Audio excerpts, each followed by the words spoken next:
Zach, we have 100 yards to this flag.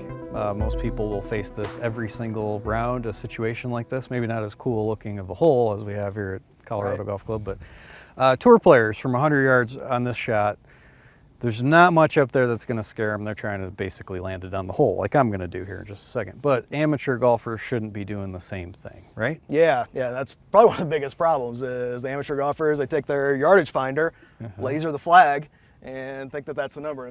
There's a good chance it's probably not. It might be, but there's a good chance it's not. That's what everybody does on TV. Why shouldn't we do that? Yeah, exactly. So you got to take into account just the depth of your shot pattern. So in other words, you have that intended distance that you're going to hit.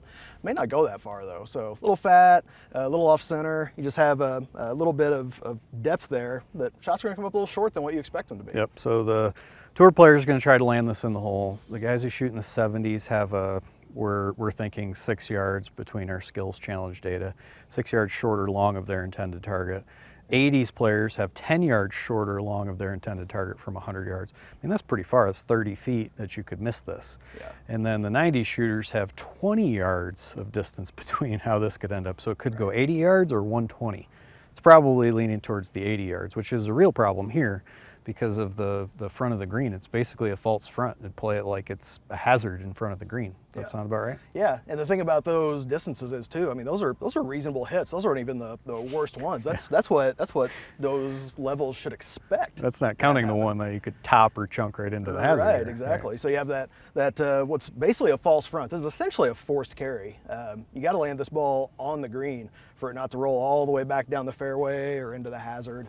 So you got to get it there, and you got to take that into account when you're choosing the target. Yeah, so I want to talk more about the green when we get up there, but I'll hit my shot, 100 yards, got 56-degree wedge, so who knows what'll happen. Pushed it a little bit. It's a little short with the amount of wind we have, but that'll be a decent shot to go take a look at. Flew it far enough. It's on the green. Good one to talk about. Yeah, so let's go up there and check this out. Okay, let's go. Okay, Zach, so we're at the front of this green on the par 5. Yep. There's the shot. We'll talk about that one here in a second. But first, the front edge of this green. Here's the false front that you saw, the bunker on the right. This one on the left is not super hard, but not a good spot either. And I see a bunch of cups that were cut right here in the front. Yeah, so a lot of these are only 3 or 4 paces off that front edge. Yeah, and then thinking about that, like the 70s, 80s, 90s shooters, again, in your shot depths on average, all the data we have tells this story really that 90s players have that 20-yard depth of their shot pattern. It doesn't matter where this flag is up at the front. With the green depth on this hole being 30 yards from front to back, unless that pin is at least 20 yards onto the green, you shouldn't even be aiming at the flag. Just ignore it. Yeah. Just ignore it. The hole location is really irrelevant if it's middle to the front and even a little more than that. And then a 70 shooter should be aiming to get a birdie putt at this. But I'm going to say I'd use that dispersion of 6 yards past the hole. So I'd be aiming for like a 15, 20 footer right past the hole, because 6 yards short here and suddenly you've rolled this down like near that hazard stake. That's no good at all. Yeah, that's the last place you want to be. Really, priority one here is to get the ball on the green. Yep. Say from 100 yards, I hit it in that bunker. Yeah. The average 90 shooter from that bunker is going to score about 3.6 from that bunker. Exactly. Last place they want to be. Yeah, the last place you want to be is there. Or there. Second last is there, because that's a little easier. And then the next lousy break you're going to have is to leave yourself like a 30-yard little chip shot to a front pin too, because that you could be playing back and forth quite a bit too. Yeah. So as a 90 shooter, you need to be playing like at a safe target that's in a good spot that is very predictable about what your outcome is going to be.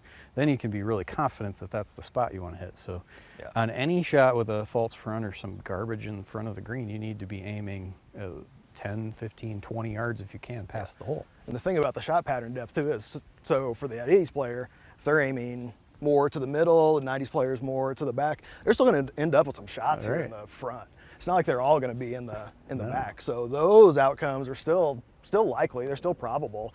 You're just staying away from the one that ends up 30 yards short of the green like you're describing. Yeah, just a lot fewer of those 3.6s. Right. So the middle of the green's pretty open. There's some slope here. It kicks down and to the right. You can see like the shot I hit too. So here's where we get into the cool stuff. So this is a back left pin.